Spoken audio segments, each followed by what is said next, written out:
Hello 11th class. बच्चों, this one is your lecture number 11th for the chapter biological classification. Okay. In our last class, we have completed dinoflagellates which are member of Protista. Okay. एक बार थोड़ा सा revise करते हैं what we have studied. Protista is a kingdom which include all eukaryotic type of organism. ठीक है, जो protista है वो ऐसा किंगडम है जिसमें सभी टाइप के आपके यूकेरियोटिक यूनिसेलुलर ऑर्गेनिजम्स इंक्लूड किए गए हैं. ठीक है, इसके अलावा अगर हम बात करें आपके क्लासिफिकेशन की, देखो प्रोटिस्टा एक ऐसा पर्टिकुलर किंगडम है which have no defined boundaries.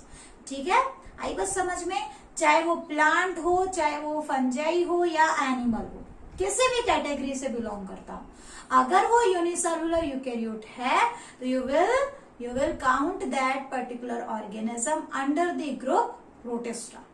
Clear? ठीक है, आज स्टार्ट कर रहे हैं आपका डायएटम्स. इससे पहले हम डाइनोफ्लैजिलेट्स कर चुके हैं. ठीक है, डाइनोफ्लैजिलेट्स में आपने पढ़ा कि डाइनोफ्लैजिलेट्स फोटोसिंथेटिक प्रोटिस्ट है. ठीक है, हमने एक क्लासिफिकेशन बनाई थी on the basis of nutrition, जिसमें हमने 3 different types of proteins count किए थे. The first one was autotrophic protist. इसमें आपने 3 इंक्लूड किए थे, डाइनोफ्लैजिलेट्स, डायएटम्स और यूग्लेनॉइड्स. ठीक है, इसके अलावा हमने फिर बात की थी कंज्यूमर टाइप ऑफ प्रोटिस्ट, जो फंगल बिहेवियर शो करते हैं. ठीक है, जो डेड और डिकेइंग ऑर्गेनिज्म पे फीड करते हैं. ऐसे ऑर्गेनिजम्स को हमने स्लाइम मोल्ड बोला था. ठीक है, जो फिर 2 टाइप की थी, सेलुलर एंड एसेलुलर. ठीक, नेक्स्ट जो हमने क्लासिफिकेशन की है दैट इज योर हिट्रोट्रॉफिक जो है आपका प्रोटिस्ट. हिट्रोट्रॉफिक प्रोटिस्ट में आपने एग्जाम्पल किसका याद रखना है? प्रोटोजोन्स का. कंप्लीट क्लास को प्रोटोजोन्स कहा, और प्रोटोजोन्स में आपने 4 क्लासेस पढ़नी है. सर्कोडाइंस, अमीबा, अमाबॉइड जिसको कहा गया है, सीलिएटेड, है. इस तरीके से टोटल आपको 4 अलग अलग कैटेगरीज पढ़नी है. स्पोरोजोन्स, सर्कोडाइंस, ठीक है, अमाइबॉइड एंड सीलिएटेड. ये 4 कैटेगरीज आपको प्रोटोजोन्स की कैटेगरी में पढ़नी है. ठीक है, तो हम धीरे धीरे प्रोटिस्टा कंप्लीट करने के मोड पे हैं. देखो अब डायएटम्स क्या है बच्चों? डायएटम्स को बेसिकली हम गोल्डन ब्राउन फोटोसिंथेटिक प्रोटिस्ट भी कह सकते हैं. यही सेम लाइनिंग आपने डाइनोफ्लैजिलेट्स के लिए याद की थी. ठीक है, देखो एनसीईआरटी ने डाइनोफ्लैजिलेट, डायएटम्स, इनमें कोई खास डिस्टिंक्शन नहीं किया. उन्होंने 3 मतलब जितने भी फोटोसिंथेटिक एल्गी है सबको 1 बाय 1 पैराग्राफ की फॉर्म में आपको एक्सप्लेन किया है. ठीक है, लेकिन कुछ चीजें ऐसी हैं जो इन सभी के लिए कॉमन है. ठीक है, तो इनको क्या कहते हैं हम? Golden brown photosynthetic protist. ठीक है, जहां तक बात है क्लास की, तो दे बिलोंग टू क्रिसोफाइट्स. ठीक है, देखो आपको क्लास भी याद करनी है, जैसे हमने डाइनोफ्लैजिलेट में प्रायरोफाइटा या डाइनोफ्लैजिलेट, ठीक है, इस तरीके से क्लास पढ़ी थी. सिमिलरली यहाँ पे क्या है? क्रिसोफाइट्स. ठीक है, और डायएटम्स या डेस्मिड्स आप कह सकते हो इसके अंदर इंक्लूडेड है. सेम टाइप के ऑर्गेनिज्म है. ठीक है, थोड़ा बहुत डिफरेंस होता है स्ट्रक्चर को लेके, अदरवाइज सेम टाइप के ऑर्गेनिज्म है, सेम कैटेगरी से बिलोंग कर रहे हैं डायएटम्स एंड डेस्मिड्स. हैबिटेट की जहां तक बात है तो दे आर जनरली एक्वाटिक और they may also be terrestrial, but generally अगर हम बात करें तो मोस्टली दे आर एक्वाटिक. और एक्वेटिक में भी आपको 2 मोड मिलेंगे, fresh water and marine water. ठीक है, मेराइन में ये ज्यादा मिलते हैं, फ्रेश वाटर में ये कम मिलते हैं, बट मिलते हैं. ठीक है, जहां तक बात है न्यूट्रिशन की, न्यूट्रिशन पॉइंट ऑफ व्यू से अगर इसे देखा जाए तो they are photo autotrophic. Okay, next is cell wall. Okay, very very very unique part of this particular kingdom, sorry particular आपका टाइप ऑफ प्रोटिस्ट. ठीक है, सेल वॉल. देखो अभी तक हमने जो सेल वॉल पढ़ा है, अगर हम बात करें किसकी? आपके डाइनोफ्लैजिलेट्स की, तो सेल वॉल किससे बनी हुई थी? आउटर सेल वॉल थिक होती है, जो किससे बनी हुई थी? आपकी सेलुलोज प्लस सेलुलोज से बनी हुई थी, और उसके ऊपर कुछ जो है फिर्मनेस के साथ क्या थी, प्लेट लाइक स्ट्रक्चर थी।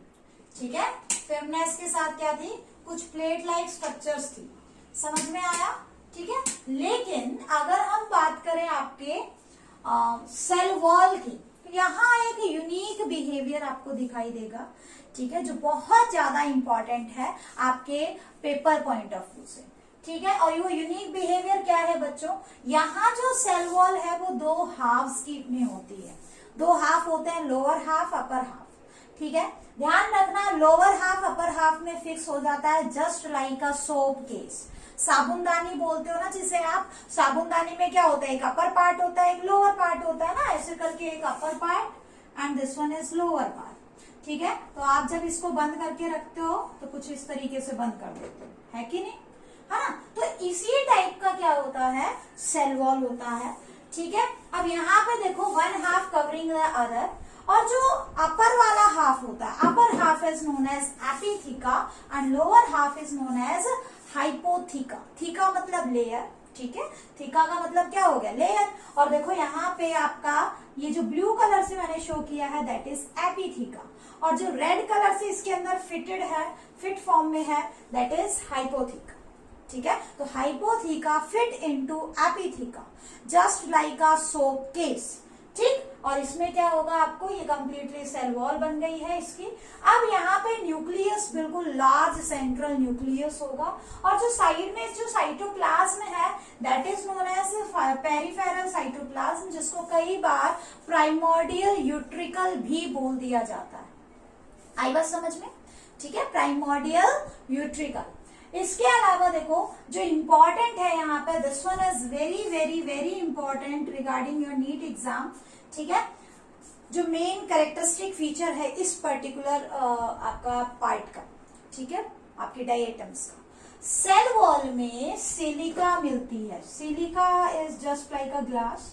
ठीक है, सेल वॉल में सिलिका मिलती है। जैसे आप मिट्टी के कण देखते हो ना, मिट्टी में भी अगर आप बात करें बजरी की, बजरी अगर आपने देखी हो, छू के देखी हो, तो वो थोड़ी सी उसके ग्रेन्यूल्स भी मोटे होते हैं और बहुत ही ज्यादा हार्ड होते हैं, है ना। ठीक है, तो वो जो हार्डनेस है, आई बात समझ में, इस टाइप की ग्रिटीनेस जिसको आप बोल रहे हो, तो इसकी जो सेल वॉल होती है थोड़ी सी हार्ड होती है। क्यों? सिलिका की वजह से। ठीक है, फिर्मनेस होती है सिलिका की वजह से, और इसके साथ साथ इस सिलिका में मिला हुआ है सेलुलोज। तो सिलिका प्लस सेलुलोज की इसकी सेल वॉल होती है। अब इस सिलिका की वजह से, ठीक है, आगे चल के हम पढ़ेंगे कि ये सिलिका डिकम्पोज नहीं होती। ठीक है ना, और जब इन ऑर्गेनिजम्स की डेथ हो जाती है तो ये नीचे ऐसे सेट डाउन हो जाते हैं। जैसे मान लो आपका किसी सी के अंदर है या किसी भी वाटर बॉडी के अंदर, जनरली सी में मिलते हैं, किसी वाटर बॉडी के अंदर है, तो जब इनकी डेथ होती है तो they will settle down at the bottom of the water body. ठीक है, और वहां पे ये डिपॉजिट होते होते होते होते कई बार जो है एक पूरी लेयर बना लेते हैं, जिसको हम डायटमीशियस अर्थ बोलते हैं। ठीक है, समझ में आया? इसकी जब इकोनॉमिक इंपॉर्टेंस करेंगे तो वहां पे ये बिहेवियर आपको याद रखना है। मैं आपसे दोबारा से पूछूंगी, ठीक है, आज ही करेंगे इसकी इकोनॉमिक इंपॉर्टेंस। तो देखो, cell wall impregnated with silica having cellulose in it, और ये जो सिलिका की जो कवरिंग है, बाहर सिलिका की जो कवरिंग होती है, ठीक है, उसको क्या बोलते हैं, that thin transparent siliceous cell is known as frustule. ठीक है, इसको क्या कहा जाएगा, फ्रस्ट्यूल कहा जाएगा। Next is body symmetry. ठीक है, बॉडी सिमेट्री में देखो आपको दो टाइप की सिमेट्री मिलेगी। इस बॉडी सिमेट्री के बारे में आगे हम एग्जैक्टली पढ़ेंगे क्या होती है आपका, जब एनिमल किंगडम करेंगे उस टाइम पे। ठीक है, बॉडी सिमेट्री में क्या होता है बच्चों, देखो, एक तो आपके पास मिलेगी रेडियल सिमेट्री और एक मिलेगी बाइलेटरल सिमेट्री। रेडियल सिमेट्री का मतलब होता है कि ऑर्गन्स का इस तरीके से अरेंज होना through around a central axis कि आप उसको किसी भी पर्टिकुलर एंगल से उसको कट करो ऑर्गेनिज्म को, you will get two different halves. ठीक है, you will get two same size half of organism. मतलब जैसे मान लो ये आपका कोई ऑर्गेनिज्म है और आप इसको, ये बीच में इसका सेंट्रल एक्सिस है और इस सेंट्रल एक्सिस से पास होते हुए आप किसी भी पर्टिकुलर एंगल से काट लो। आप ऊपर से नीचे काट सकते हो लॉन्गिट्यूडनल सेक्शन, आप पैरेलल टू अर्थ सरफेस ऐसे बीचों बीच काट सकते हो, तो आपको 2 इक्वल हाफ मिलेंगे। ठीक है, इस टाइप के सिमेट्री को या आप इस तरीके से काट, तो आपका प्लेन ऑफ जो है कटिंग डिसाइडेड नहीं है। आप किसी भी एंगल से काटो, जैसे आपके पास एक स्फेरिकल बॉल है और आप उसको किसी भी एंगल से काटो लेकिन सेंटर से पास होगे तो आपको 2 इक्वल हाफ मिलेंगे। इस टाइप की सिमेट्री को क्या कहा जाता है? रेडियल सिमेट्री कहा जाता है। ठीक है, तो रेडियल सिमेट्री आपको देखनी है। यहाँ पे रेडियल सिमेट्री भी हो सकती है इनकी बॉडी के अंदर, और they may be bilaterally symmetrical. Bilaterally symmetrical का मतलब देखो, आप अगर एक पर्टिकुलर एक्सिस में इसको काटोगे, ठीक है, passing through the central axis, किसी भी पर्टिकुलर प्लेन से काटोगे, सॉरी, ठीक है, passing through the central axis, ये इसका सेंट्रल एक्सिस है। ठीक है, यहां से पास होते हुए आपने एक पर्टिकुलर प्लेन में काटना है तो ही 2 इक्वल हाफ मिलेंगे, अदरवाइज नहीं मिलेंगे। ठीक है ना, आप अगर इस एंगल से काटते हो तो भी इक्वल हाफ नहीं मिलेंगे, आप अगर इस एंगल से काटोगे तो भी नहीं मिलेंगे, आप ऐसे काटोगे तो भी नहीं, लेकिन एक पर्टिकुलर से काटोगे, ठीक है, तो आपको 2 इक्वल हाफ्स मिलेंगे। तो इस टाइप के सिमेट्री को हम क्या बोलते हैं? Bilateral symmetry. तो इसको सेंट्रिक टाइप कहा जाता है और इसको पिनेट टाइप कहा जाता है। ठीक है, बाई चांस आपसे कोई पूछ ले, हालांकि यहाँ से क्वेश्चन बहुत ही रेयर आता है, तो आप इसको ओके भी याद कर सकते हैं। Next is your pigments. Pigments देखो, अभी तक हम पढ़ते आए हैं कि क्लोरोफिल ए, क्लोरोफिल सी, ठीक है, जनरली यही पढ़ा है, थोड़ा बहुत जेंथोफिल पढ़ा है। हर एक के अंदर हमने कुछ स्पेसिफिक पिगमेंट्स पढ़े हैं, जैसे कि अगर हम बात करें साइनोबैक्टीरिया की, तो आपने कौन सा पढ़ा है? साइनोफाइसिन, ठीक है, इराइथ्रोफाइसिन, ठीक है ना। तो इस तरीके से क्या है, हमने कुछ अलग अलग पिगमेंट पढ़े, बट यहाँ पे क्या है आपका? क्लोरोफिल ए, chlorophyll c, beta carotene, fucoxanthin, xanthophyll हमने पीछे भी पढ़ा था डाइनोफ्लैजिलेट्स में, ठीक है ना। और हमने वहां पे रेड कलर के लिए एक पेरिडिनिन नाम का एक अलग सा पिगमेंट भी पढ़ा था। यहाँ पे आपको ध्यान में रखना है डाइटोजेंथिन और डाइडिनोजेंथिन, ये 2 टाइप के जेंथोफिल्स भी यहाँ पे आपको अलग तरीके से मिलेंगे, जो इनके स्पेसिफिक कलर के लिए रिस्पॉन्सिबल है। ठीक है, जब डाउट क्लास में आओगे तो यहाँ इसके डायग्राम्स भी आपको मैं दिखाऊंगी, अलग अलग डाई एटम्स किस किस टाइप से आपको दिखाई देते हैं। ठीक है, इसके अलावा बच्चों वैक्यूल की जहां तक बात है, ठीक है ना, लार्ज सेंट्रल वैक्यूल प्रेजेंट होगा, जैसा कि हमने न्यूक्लियस देखा था, सेम उसी तरीके से न्यूक्लियस के नजदीक आपको बड़ा सा सेंट्रल वैक्यूल दिखाई देगा। जहां तक बात है न्यूक्लियस की, तो यहाँ पे कंडीशन यूकैरियोन है, यूकैरियोटिक टाइप ऑफ न्यूक्लियस है, बिल्कुल वेल डिफाइंड न्यूक्लियर मेम्ब्रेन होगी, nucleolus, nucleoplasm, everything is present along with genetic material present in central vacuole. और देखो आपको अगर ध्यान हो, अभी हमने थोड़ी देर पहले ऐसे करके ऑर्गेनिज्म बनाया था, ये हो गया लार्ज सेंट्रल वैक्यूल, और इसके अंदर क्या है? न्यूक्लियस। वेरी इंपॉर्टेंट कैरेक्टरिस्टिक, ठीक है, क्या कि nucleus is present inside the central vacuole. ये बिहेवियर अभी तक आपने कहीं नहीं पढ़ा, ठीक है। इसके अलावा लोकोमोशन की जहां तक बात है, तो देखो इनके अंदर क्या होता है कि जो प्लाज्मा मेम्ब्रेन है उसमें लाइट वेटेड लिपिड्स अवेलेबल होते हैं, जिसकी वजह से ये पैसिवली फ्लोट करते हैं on the surface of the water. कोई फ्लैजिला नहीं होगा इनको मूव करवाने के लिए, कोई स्पेसिफिक ऑर्गन नहीं होता, ध्यान रखना ये चीज, ठीक है। फ्लैजिला इज एब्सेंट, डाइनोफ्लैजिलेट्स में 2 फ्लैजिला थे, यहाँ कोई फ्लैजिला नहीं होगा। आई बात समझ में? ठीक है, क्वेश्चन आया हुआ है ये, which of the following protist does not have flagella for movement. Option में आपके पास डाइनोफ्लैजिलेट्स भी थे, यूग्लिनॉइड्स भी थे, ठीक है, अमाइगॉइड भी थे, और आपका एग्जाम्पल में सॉरी ऑप्शन में एक डायटम्स भी था। तो डायटम्स में कोई फ्लैजिला नहीं होते। मूवमेंट फिर कैसे होता है बताया कि ये सरफेस पे जैसे जैसे वाटर मूव करेगा उसके सरफेस पे अपने आप मूव करते हैं, ठीक है। सेल्फ मूवमेंट बहुत रेयर होता है, और थोड़ा बहुत अगर मूवमेंट होता है तो म्यूसिलेज प्रोपल्शन का मतलब आगे धक्का मारना, ठीक है। तो इनकी बॉडी थोड़ी सी स्लिमी टाइप होगी, ठीक है, तो उसकी वजह से थोड़ा बहुत क्या हो सकता है, ये प्रोपल्शन का मूवमेंट शो करे, बाकी अदरवाइज कोई ऐसा स्पेसिफिक नहीं है कि इनमें क्या मूव कर रहा है, ठीक है। ये तो बात थी किसकी? इनके बॉडी सिमेट्री की, पिगमेंट्स की। अब अगर हम बात करें यहाँ पे रिजर्व फूड की, ठीक है, तो आपको कोव याद रखना है। कोव क्या होता है आपका? Reserve food.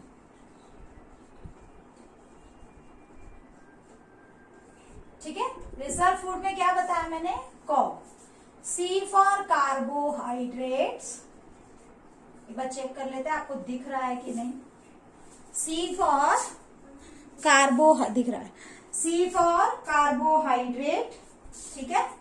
और नेक्स्ट है O for oil and B for volutin body granules. शाबाश, अब थोड़ा सा रिवाइज करके बताओ ये वोलेटिन ग्रेन्यूल्स में क्या स्टोर होगा। मैंने आपको कहा था ये क्वेश्चन पूछा जाता है। शाबाश,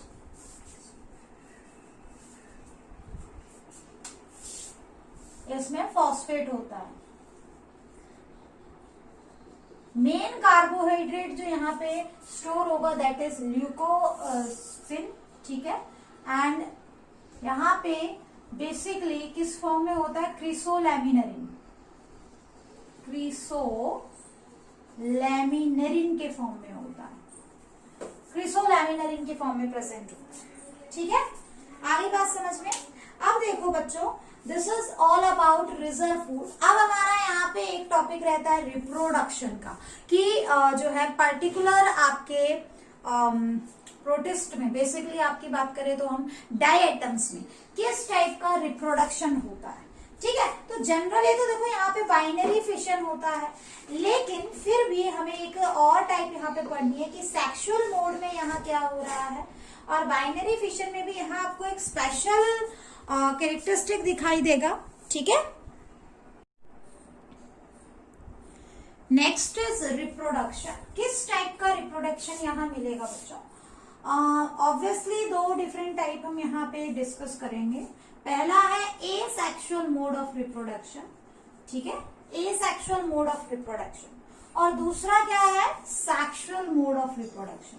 ठीक है, अब ए सेक्सुअल क्या होता है, सेक्सुअल क्या होता है, ये मैं आपको करवा चुकी हूँ। ठीक है ना, तो देखो पहले सेक्सुअल मोड ऑफ रिप्रोडक्शन को कर लेते हैं। ठीक है ना, as I told you earlier, यहाँ पे 3 डिफरेंट आप यू कह सकते हो फॉर्म ऑफ फ्यूजन है। ठीक है, जैसा हमने डाइनोफ्लैजिलेट्स में किया था सेम वैसा ही। Isogamous, come on now tell me what are isogamous type of. Isogamy क्या होता है, आइसो यानी सेम, गैमी मतलब मैरिज। ठीक है, जब सेम टाइप के बिल्कुल आपका मॉर्फोलॉजिकली साइज के अकॉर्डिंग, ठीक है ना, बिल्कुल सेम टाइप के अगर गेमीट से फ्यूज होते हैं, ठीक है ना, फर्टिलाइजेशन शो करते हैं, तो उसको क्या कहा जाएगा, आइसोगैमियस टाइप ऑफ सेक्सुअल रिप्रोडक्शन। ठीक है, इसके साथ साथ अगर हम बात करें दूसरी टाइप एनआइसोगेमियस, बिल्कुल इससे अपोजिट, जब पर्टिकुलर आपका गेमीट्स जो हैं वो किस टाइप के हैं, वो मॉर्फोलॉजिकली बिल्कुल डिफरेंट है, उनकी शेप अलग हो सकती है, उनकी साइज में वेरिएशन आ सकती है, कैसा भी, जनरली हम शेप की बात करते हैं। ठीक है, तो anisogamous type of sexual reproduction. Third type of sexual reproduction की अगर बात की जाए, that is oogamous type of sexual reproduction. अब oogamous का मतलब मेल गैमेट जो है, ठीक है, ये स्मॉल साइज का होगा, ठीक, और जो फीमेल गैमेट होता है that is of large size. ओ वर्ड जो होता है ना आपका, ठीक है, वो एग से आया है, तो एग जो है सॉरी, एग जो है वो लार्ज साइज का होगा with respect to male gamete. ठीक है, तो इस तरीके से बच्चों क्या है आपका 3 different mode of sexual reproduction. ठीक है, बात करते हैं कि यहाँ पे गेमीट्स कैसे बनेंगे, गेमीट फॉर्मेशन। ठीक है, इसमें क्या होता है जनरली, ये मान लो आपका एक डायटम है, ठीक है, यहाँ पे इसका न्यूक्लियस जो है वो 2n न्यूक्लियस है, ठीक, और इसमें क्या हो जाएगी जनरल मियोसिस। मियोसिस जब होगी तो आपके पास क्या बनेंगे, 4 हैप्लॉइड गेमीट्स बनेंगे। ठीक है, 4 हैप्लॉइड गेमीट्स बनेंगे, और ये क्या करेंगे आगे चल के, इनमें से कोई भी 2 फ्यूज हो जाएंगे। ठीक है, और अगेन आपके पास स्ट्रक्चर क्या बन जाएगा, 2n स्ट्रक्चर बन जाएगा। ठीक है, और इसको क्या बोलोगे, शाबाश, जाइगोट, जो गेमीट के फ्यूज होने से ऑर्गेनिज्म बनेगा, that is known as zygote. और इसके जाइगोट को हम ओक्सोस्पोर बोलते हैं, ठीक है। इसके जो जाइगोट्स है उसको क्या बोलते हैं, ओक्सोस्पोर बोला जाएगा, ओक्सोस्पोर। क्लियर। तो ये था इनमें सेक्सुअल मोड ऑफ रिप्रोडक्शन। बात करते हैं एसेक्सुअल मोड ऑफ रिप्रोडक्शन, ठीक है।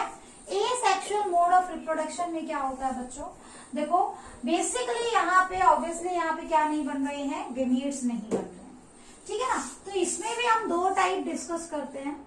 एक तो होता है बाइनरी फिशन, ठीक है ना, बाइनरी फिशन, ठीक। और दूसरा क्या होता है यहाँ पे, स्पोर फॉर्मेशन, ठीक है। स्पोर फॉर्मेशन तब बने होंगे, स्पोर तब बनेंगे, आप सभी को पता है, जब अनफेवरेबल कंडीशन होगी। Spore formation is just a type of reproduction which makes the organism able to tolerate the unfavourable condition. It is not a particular mode of reproduction. बस आप यूं कह सकते हो कि जब भी अनफेवरेबल कंडीशन आएगी, ऑर्गेनिज्म स्पोर की फॉर्मेशन करके और एक डोर्मेंसी पीरियड में चला जाएगा, एक इनएक्टिव पीरियड में चला जाएगा। जैसे ही अनवांटेड अनफेवरेबल कंडीशन आपकी ओवर हुई, ठीक है, ये क्या कर देगा, वापस से ग्रो कर जाएगा, ठीक है। तो एक नई प्रोजेनी एक तरीके से ग्रो होती है, इसलिए कह देते हैं, ठीक है। यहाँ पे जो स्पोर बनते हैं, ठीक है, यहाँ पे जैसे मान लो ये थीका थी और एपिथीका, हाइपोथीका, तो यहाँ इसी के अंदर आपको क्या बनेगा, यहाँ पे स्पोर बन जाएगा, ठीक है। थिक वॉल्ड स्पोर बन जाता है ऐसे करके। और इस थिक वॉल्ड स्पोर को क्या बोलते हैं, रेस्टिंग स्पोर, रेस्टिंग स्पोर। दूसरा नाम होता है स्टेटोस्पोर, स्टेटोस्पोर। तो आई थिंक क्लियर हो गया होगा, ठीक है। तो एसेक्सुअल रिप्रोडक्शन में स्पोर फॉर्मेशन कोई ज्यादा मैटर नहीं कर रहा है। इंपॉर्टेंट क्या है, बाइनरी फिशन। यहां से क्वेश्चन आने के चांसेस होते हैं। एनसीईआरटी में इतना नहीं दिया है, बट आपको आना चाहिए, ठीक है ना। अब binary fission is most common type of reproduction that has been observed in case of your diatoms, okay. तो देखो बाइनरी फिशन में होता क्या है, यहाँ पे आपको थोड़ा सा अलग तरीके से लेना पड़ेगा चीजों को। ये हो गई एपिथीका, ठीक है, ये हो गई हाइपोथीका, ऐसे कर, ठीक है। और इसके अंदर हमारा लार्ज सेंट्रल वैक्यूल और उसके अंदर न्यूक्लियस, ठीक। अब होता क्या है, देखो बाइनरी फिशन का मतलब यहाँ transverse type of binary fission होगा, ठीक है। दो ये ऑर्गेनिज्म दो पार्ट्स में ट्रांसवर्सली स्प्लिट होगा। कैसे स्प्लिट होगा, ये ऐसे, ठीक है, और ये वाला ऐसे, नीचे वाला पार्ट ऐसे हो जाएगा, ठीक है। लेकिन आप देख रहे हो कि जो यहाँ पे हाइपोथीका है, ये जो हाइपोथीका है, ठीक है, ये हाइपोथीका का साइज एपिथीका के रेस्पेक्ट में छोटा है, ये एपिथीका है, ठीक है। तो अब जब डिवीजन होगा, अब देखो यहाँ पे जो हाइपोथीका है, प्रोजेनी जब बनेगी उस टाइम पे, इससे तो देखो इससे फिर ये अपनी दूसरा वाला पार्ट ये खुद सिक्रीट करेगा, दूसरा वाला पार्ट ये खुद सिक्रीट करेगा, ठीक है ना। तो यहाँ पे आपकी जो कॉलोनी आएगी उसका साइज थोड़ा बड़ा होगा with respect to lower one, ठीक है। जो हाइपोथीका पेरेंट में, हाइपोथीका का काम, जो लेयर पेरेंट्स में हाइपोथीका का काम कर रही थी, डॉटर में वो एपिथीका का काम करेगी, ठीक है। तो कहीं ना कहीं आपके पास दो लाइन ऐसे आएंगी, दो लीनियज आएंगी, ठीक है ना, जिसमें एक लीनियज में साइज क्या होगा ऑर्गेनिजम्स का, थोड़ा सा बड़ा होगा, और दूसरी लाइन में ऑर्गेनिज्म का साइज क्या होगा, पहले के रेस्पेक्ट में थोड़ा सा छोटा होगा। तो कहने का मतलब बाइनरी फिशन से दो डॉटर सेल बन रही है, जिसमें से एक का साइज दूसरे से थोड़ा सा बड़ा है, ठीक है। समझ में आ गया, ठीक है ना। तो this is all about type of reproduction, समझ में आया। अब बात करते हैं इकोनॉमिक इंपॉर्टेंस की, and that is very very important, जो आपकी एनसीईआरटी के पॉइंट ऑफ व्यू से भी बहुत ज्यादा इंपॉर्टेंट है बच्चों, ठीक है। इकोनॉमिक इंपॉर्टेंस यानी कहाँ कहाँ पे हम इसका यूटिलाइजेशन कर रहे हैं, ठीक है। तो सबसे पहले इकोनॉमिक इम्पोर्टेंस। ठीक है, तो सबसे पहले देखो बात करते हैं डायटमेशियस अर्थ की। क्या होता है डायटमेशियस अर्थ? देखो ये जो ऑर्गेनिज्म है, ठीक है, हमने पढ़ा कि इसके सेल वॉल में सिलिका है। ठीक है, तो जब ऑर्गेनिज्म की डेथ हो जाती है तो they will settle down at the bottom of the water body. ठीक है, और वो वहां पे जाके क्या हो जाती है, इकट्ठी हो जाती है। वो मिट्टी जो है मिट्टी की तरह ही हो गई अब तो ये, क्योंकि डेड फॉर्म है। ठीक है ना, तो ये जो सिलिका है, सिलिका की वजह से जो सेल वॉल है, ठीक है, cell wall of diatoms is indestructible. ठीक है, वो कैसी है, इनडेस्ट्रक्टिबल है, मतलब उसको डिस्ट्रक्ट नहीं किया जा सकता, उसको डिस्ट्रॉय नहीं किया जाता। क्यों नहीं किया जा सकता? Due to presence of silica. ठीक है, सिलिका की वजह से इसे डिस्ट्रक्ट नहीं किया जा सकता, इसीलिए ठीक है ना, इसको हम यहां से बनने वाला जो आपका पोर्शन है दैट इज नोन एज डायटमेशियस अर्थ। ठीक है, डायटोमाइट भी इसको कहा जाता है। अब हमारे लिए इसका क्या यूज है, अब हम इसको बाहर निकाल लेते हैं। ठीक है, कई बार तो जैसे खुदाई करते हैं तो भी अपने आप हमें दिखाई देता है, इसका मतलब वहां पे कभी कोई वाटर बॉडी रही होगी जिसकी वजह से डायटम्स वहां पे सेट डाउन हो गए होंगे। ठीक है, तो कई बार माइनिंग के टाइम पे भी ये मिल सकता है हमें। ठीक है, और ये समुद्र के अंदर ज्यादा मिलता है, नीचे। ठीक है, इसको हमने निकाला। अब इसकी यूटिलाइजेशन देखो बच्चों कहाँ पे होती है जनरली। पहला है in making toothpaste, in making toothpaste. ठीक है, इसके अलावा और कहाँ पे यूज होता है इसका? ठीक है ना, ये जो पर्टिकुलर पार्ट है that is used for filtration in sugar refineries syrup. ठीक है, फिल्ट्रेशन यूनिट्स इससे तैयार की जाती हैं शुगर रिफाइनरी में। ठीक है, सिरप रिफाइनरी के अंदर, अल्कोहल रिफाइनरी के अंदर, जैसे बियर वगैरह जो होते हैं उनकी फिल्ट्रेशन के लिए। ठीक है, फॉर फिल्ट्रेशन पर्पस। ठीक है, और कहाँ यूज करेंगे? देखो आप सभी ने सैंड पेपर सुना होगा नाम। ठीक है, बहुत ही खुरदरा सा होता है, पेपर के ऊपर कुछ उभरे हुए से जो है आपके पार्टिकल्स होते हैं, जिसकी वजह से जब भी आप उसको रब करोगे, ठीक है, उसको ऐसे रब करते हैं तो वो चीज क्या हो जाती है, साफ हो जाती है ना। तो इसी तरीके से जो डायटमेशियस अर्थ है इसको हम पॉलिशिंग पर्पस के लिए भी यूज कर सकते हैं। ठीक है, आई बात समझ में? तो they are used for polishing, metal polishing के लिए इसको यूज करते हैं। इससे कुछ ऐसे चीजें बना देते हैं जो मेटल पॉलिशिंग में हेल्प करती है। ठीक है, इसके साथ साथ और क्या यूज कर सकते हो आप इसका? आप इससे डायनामाइट तक की फॉर्मेशन इससे की जा सकती है। ठीक है, समझ में आया? और पेंट्स वगैरह में जैसे आपने कई बार देखा हो, कुछ पेंट्स ऐसे भी आते हैं पेंट्स वगैरह के अंदर, ठीक है, जिनके लगाने के बाद पार्टिकल्स ऐसे उभरे उभरे से रहते हैं, देखने में वो फिर ऐसे जो है आपका थोड़ी सी ब्राइटनेस शो करते हैं। ठीक है, और ऐसे शाइनिंग अपीयरेंस देते हैं उनका जो पेंट होता है। तो बेसिकली पेंट्स के अंदर इनको यूज किया जा सकता है, मेटल पॉलिशिंग के लिए यूज किया जा सकता है, और भी बहुत सारे यूजेस है। ठीक है, आप पढ़ोगे तो आपको समझ में आ जाएगा, बट मेन आपको ये पढ़ना है कि फिल्ट्रेशन पर्पस के लिए इसको यूज किया जा सकता है। ठीक है, इसके अलावा बच्चों अगर हम बात करें कि इसकी सेकेंड एप्लीकेशन की, ठीक है, तो सेकेंड एप्लीकेशन में आपको याद रखना है diatoms are chief producers of ocean, as it is frequently asked question in many competitive exams. ठीक है, क्या कहा मैंने? डायटम्स क्या है आपके?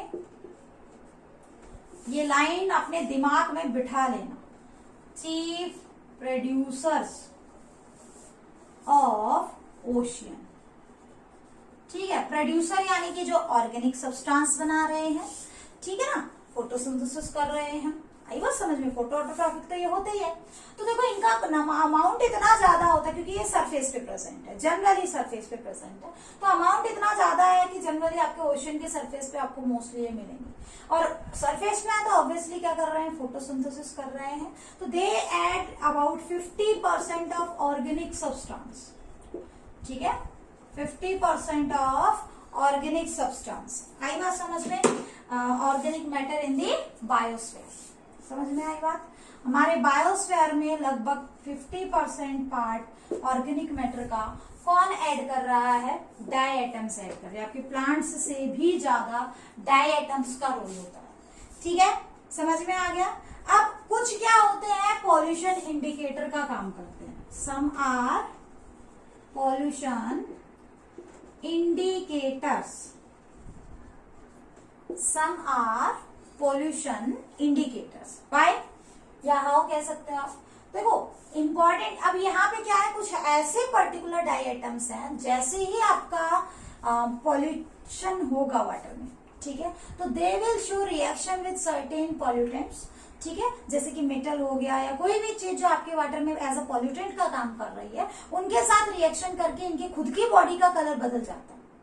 तो अगर आपका वाटर बॉडी पॉल्यूटेड है तो इनका कलर, ओरिजिनल कलर है वो बदल जाएगा, ठीक है। तो they are just acting as a pollution indicator. Example के लिए ट्राइसेरेटियम, ठीक है, सेरेटियम, आगे बात समझ में। और भी बहुत सारे एग्जाम्पल हैं जो आप कर सकते हो, ठीक है ना, बट इंपॉर्टेंट ये है, नेविकुला का भी एक एग्जाम्पल बहुत ज्यादा यूज किया जाता है, ठीक है, नेविकुला। आगे बात समझ में, ठीक है।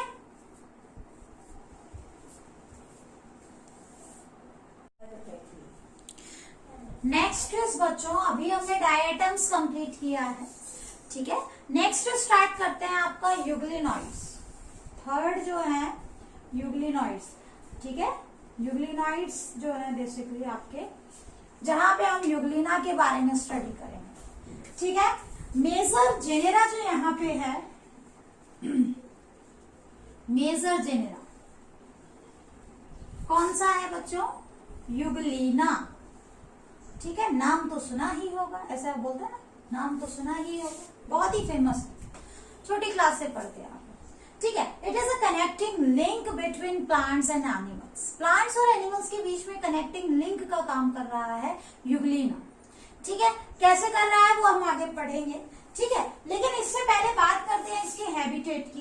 तो हैबिटेट पॉइंट ऑफ व्यू से अगर इसको देखा जाए, हैबिटेट के पॉइंट ऑफ व्यू से इसको देखा जाए, ठीक है ना, तो हैबिटेट कैसा है बच्चों इसका, दे आर एक्वेटिक, एक्वेटिक हो सकते हैं, ठीक है, and they may also be terrestrial. आई बात समझ में, ठीक है। लेकिन टेरेस्ट्रियल में ये कहां पे मिलेंगे आपको, डंप सॉइल की फॉर्म के अंदर मिलेंगे, ठीक है, मॉइस्ट सॉइल के अंदर मिल सकते हैं, बट जनरली मोस्टली क्या होता है, एक्वेटिक फॉर्म होती है, ठीक है ना। अब एक्वेटिक के अंदर आपको ध्यान में क्या रखना है कि ये दो टाइप के वाटर में मिल सकते हैं, वही सेम, एक तो हो गया फ्रेश वाटर, ठीक है, एक तो क्या हो गया फ्रेश वाटर, और दूसरा देखो यहाँ पे मेराइन वाटर। लेकिन फ्रेश में भी आपको देखो इंपॉर्टेंट क्या है यहाँ पे, स्टैग्नेंट वाटर ध्यान रखना। स्टैग्नेंट वाटर आप लोग समझते होंगे, स्टैग्नेंट का मतलब रुका हुआ पानी, ठीक है, स्ट्रीम में या रिवर में नहीं मिलते, ये रुके हुए पानी में मिलते हैं, स्टैग्नेंट वाटर में मिलते हैं, ठीक है ना। और मेराइन वाटर के अंदर भी ये प्रेजेंट हो सकते हैं, समझ में आया, ठीक है ना। तो दे में बी एक्वेटिक, दे में ऑल्सो बी टेरेस्ट्रियल, ठीक है। बात करते हैं न्यूट्रिशन की, ठीक है ना। तो न्यूट्रिशन में बच्चों देखो इनका जो होता है that is mixotrophic mode of nutrition. अब ये मिक्सोट्रॉफिक मोड ऑफ न्यूट्रिशन क्या होता है इसको समझते हैं, ठीक है ना।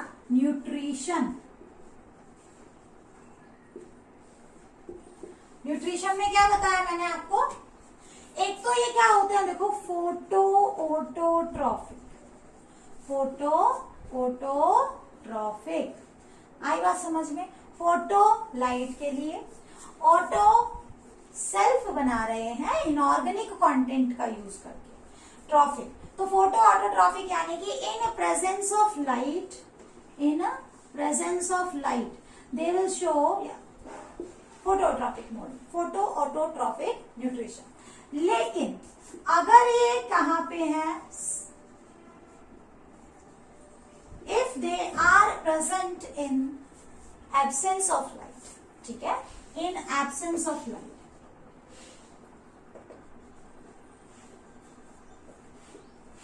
उस केस में कैसे होंगे ये, सैप्रोट्रॉफिक होंगे।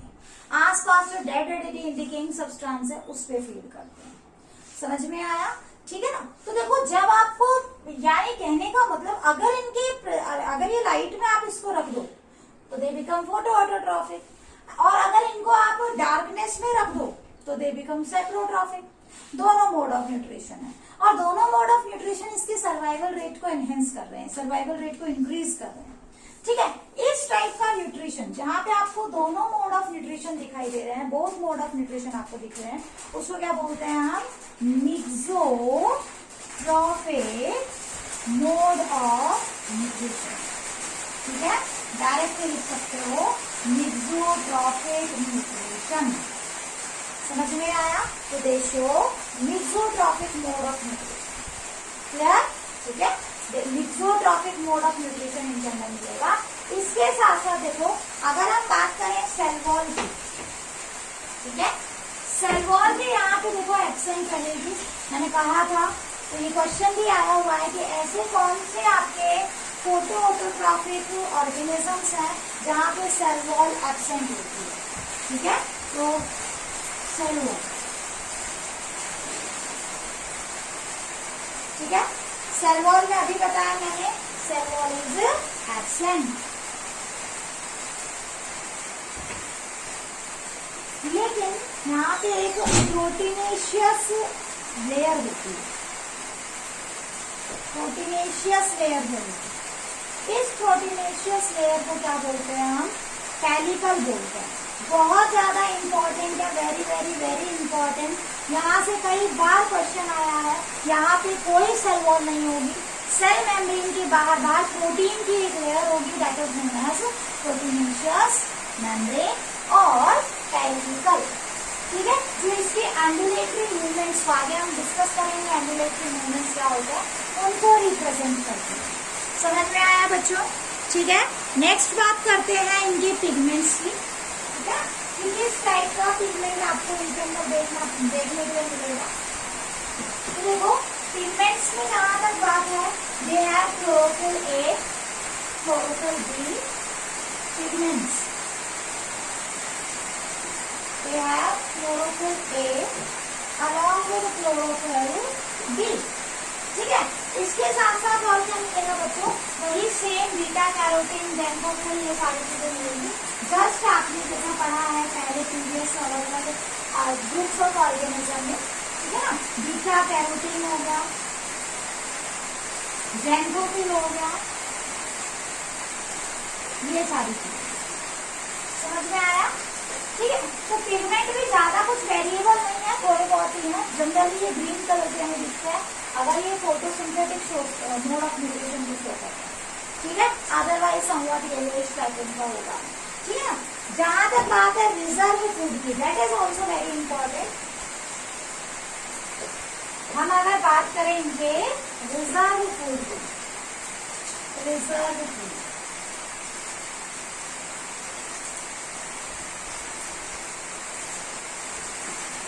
बच्चों रिजर्व फूड में इनके अंदर स्पेशल टाइप के ग्रेन्यूल्स मिलते हैं, पैरामाइलोन ग्रेन्यूल। ठीक है, पैरामाइलोन ग्रेन्यूल, ठीक है ना, पैरामाइलोन ग्रेन्यूल्स मिलते हैं। आई बात समझ में? और ये जो ग्रेन्यूल्स है बेसिकली इनके अंदर आपको क्या मिलेगा बच्चों, यहाँ पे आपको बीटा-1,3 ग्लूकन्स मिलेंगे। ठीक है, क्या मिलेगा, बीटा-1,3 ग्लूकन। ये जस्ट स्पेसिफिक टाइप के सब्सटेंसेस हैं जो ये अपने फूड को स्टोर करने के लिए यूज कर रहे हैं। ठीक है ना, इनका जो फूड है वो इस फॉर्म में स्टोर हो रहा है। आई बात समझ में? ठीक है, तो जनरली यहाँ से क्वेश्चन पूछ लिया जाता है कि रिजर्व फूड की फॉर्म में लेना है क्या मिलता है। समझ में आया? ठीक है, अब देखो बाकी का कंटेंट हम इसका बाद में करेंगे, कंटेंट टाइप, फ्लो, न्यूक्लियस, ये सारा, ठीक है, क्योंकि अभी इन सब चीजों को समझाने के लिए मुझे इसका स्ट्रक्चर एक्सप्लेन करना पड़ेगा। और अगर मैं स्ट्रक्चर स्टार्ट करती हूँ यहाँ पे, ठीक है, अगर मैं यहाँ पे स्ट्रक्चर आपका स्टार्ट करती हूँ तो फिर वो बहुत ज्यादा लेंदी हो जाएगा, कंप्लीट नहीं हो पाएगा। और अगर यहाँ पे बाकी और चीजें इसकी डिस्कस करें तो अभी से आपको बिना स्ट्रक्चर के समझ में नहीं आएगा, ठीक है। तो इसका स्ट्रक्चर और बाकी का पोर्शन हम नेक्स्ट क्लास में करेंगे। आई बात समझ में? That's all for today's lecture बच्चों। Thank you everyone.